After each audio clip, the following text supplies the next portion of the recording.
Episode 6. The Unown. Unown. A Pokemon that very few people seem to talk about. Until now, that is. And boy, oh boy, do I have a tale to tell you. So what the hell are the Unown anyway? The Unown were created by Ken Sugimori, the guy credited with designing all 151 original Pokemon character designs himself, which first debut in Generation 2, in the games Gold and Silver. The Unown are strange, even for the Pokemon franchise. Currently, there are 28 or so unique forms of discovered Unown who are known as the symbol Pokemon, and take on the physical appearance of characters from the Latin alphabet, one which many of us are familiar with. But that's a different subject entirely. Unown are genderless, come from an unknown egg group that are not officially recognized as legendary Pokemon, and they are incapable of breeding any known Pokemon. Unown are strange, very strange, but this is the core of what makes them so potentially special. I've got a theory about these Pokemon, one that could potentially reverberate and upturn the entire world of Pokemon theories and conspiracies. This will probably be the most speculative episode to date, but once we sift through the existing evidence, I think you'll come to appreciate what this theory has to offer. To begin with, the Unown don't often appear in the Pokemon world.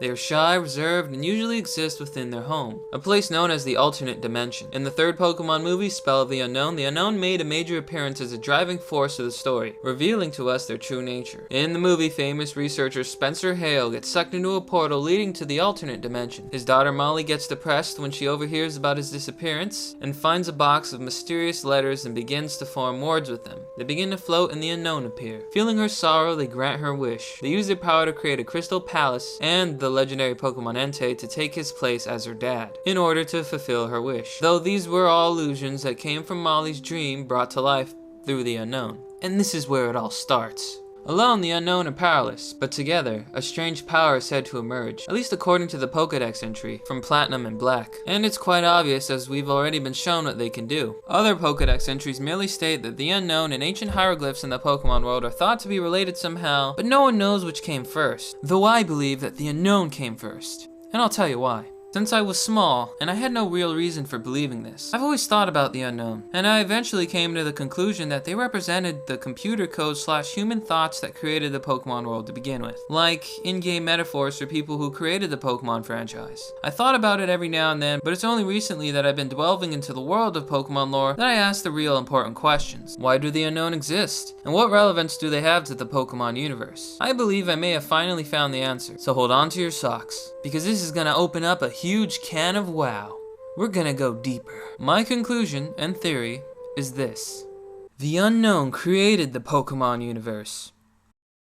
Why do the Unown frequent the Pokemon world when they have their own home, the alternate dimension? Easy. Because the Pokemon world, or rather, the Pokemon universe, is their home. We all know that Arceus is accredited with being the god of the Pokemon world that created everything after being born from a single egg that spawned from chaos and vortex when all things became one. At least according to the original story found in Gen 4. So with that in mind, here's what I think. The original universe was full of the Unown. It floated around as a collective conscious. Though Pokédex entries and Professor Oak can't seem to agree on how they communicate, we know that they do, and their language can be detected by the Pokégear, which interprets it as, get your body ready, the melody of the Azure flute, the flute needed to summon God. Perhaps when the universe was empty and chaotic, the Unown made their very own wish. That wish and their power became one, and they created the being known as Arceus. Arceus went on to create beings that stabilized the universe and led to the creation of life. Being shy, the Unown used their power to create the alternate dimension or otherwise escape to what Professor Oak's notes describe as the internal world. This being implied from his notes, which say, the Unown don't often visit the external world, though the Unown do visit the place they created from time to time. I mean, illusion or not, just a few hundred of them are able to create a legendary Pokemon Entei